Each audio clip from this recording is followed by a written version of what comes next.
Friends అందరికీ నమస్కారం అండి. బీఆర్ఎస్‌కు బిగ్ షాక్. కీలక నేత జంపు రాజీనామా అంటూ అప్డేట్ రావడం జరిగిందండి. వివరాలన్నీ కూడా వీడియోలో తెలుసుకుందాం. ఇంకెవరైనా సరే మన ఛానల్ సబ్స్క్రైబ్ చేయకుండా చూస్తున్నట్లయితే వెంటనే ఛానల్ సబ్స్క్రైబ్ చేసుకోండి. ప్రభుత్వం నుంచి వచ్చే లేటెస్ట్ అప్డేట్ అందరికంటే ముందుగానే అందించడం జరుగుతుంది. లైక్ చేయడం మర్చిపోతున్నారు, వెంటనే లైక్ చేయండి. లేట్ చేయకుండా వీళ్ళకైతే వెళ్ళిపోదామండి మనం. తెలంగాణలో వలసల పర్వం మళ్ళీ మొదలైందా? చాలామంది కాలం గ్యాప్ తర్వాత నేతలు మళ్ళీ జంపింగ్లు అయితే మొదలవుతున్నాయి. అంటే పరిస్థితులు అవుననే సమాధానం చెప్తూ ఉన్నాయి. అయితే ఇక్కడ ట్విస్ట్ అయితే ఉందండోయ్. నిన్న మొన్నటి వరకు పలువురు నేతలు బీఆర్ఎస్, బీజేపీలో వీడి కాంగ్రెస్ పార్టీలో చేరగా ఇప్పుడు రూట్ మ్యాప్ మారిందనమాట. అధికార పార్టీలో కాకుండా బీజేపీ వైపు ఇంట్రెస్ట్ చూపుతున్నారు. కరీంనగర్లో బీఆర్ఎస్ పార్టీకి గట్టి షాక్ తగలనున్నట్లు ప్రచారం జోరుగా సాగుతుంది.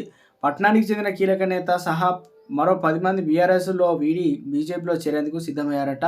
ఇందుకోసం ముహూర్తం కూడా సిద్ధం చేసుకున్నారట. మరి బీఆర్ఎస్ నుంచి బీజేపీలోకి వెళ్ళే ఆ కీలక నేతలు ఎవరు? కరీంనగర్ పొలిటికల్ అడ్డాలో అసలేం జరుగుతుంది? ఇంట్రెస్టింగ్ డీటెయిల్స్ అయితే మీకోసం.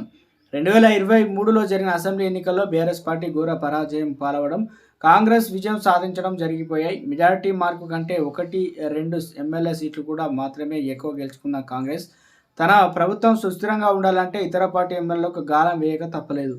ఈ క్రమంలో బీఆర్ఎస్ పార్టీ నుంచి గెలిచిన దాదాపు 10 మంది ఎమ్మెల్యేలు కాంగ్రెస్లో చేరిపోయారు. ఎమ్మెల్యేలే కాదు, బీఆర్ఎస్లో చాలామంది ముఖ్య నాయకులు సైతం కాంగ్రెస్ కండువా కప్పుకున్నారు. కాంగ్రెస్ పార్లమెంటు ఎన్నికల తర్వాత ఈ కప్ప దాట్లకు కాస్త బ్రేక్ పడింది. బీఆర్ఎస్ మళ్ళీ పుంజుకునే ప్రయత్నం చేస్తుంది. ఆ పార్టీ అగ్రనాయకులు, క్షేత్రస్థాయిలో నాయకులు సైతం ఆయా కార్యక్రమాలు నిర్వహిస్తూ నిత్యం ప్రజాక్షేత్రంలో ఉంటున్నారు. ఉత్సాహంతో నెక్స్ట్ ప్రభుత్వం మాదేనంటూ బీఆర్ఎస్ నాయకులు ప్రకటనలు కూడా ఇచ్చేస్తున్నారు.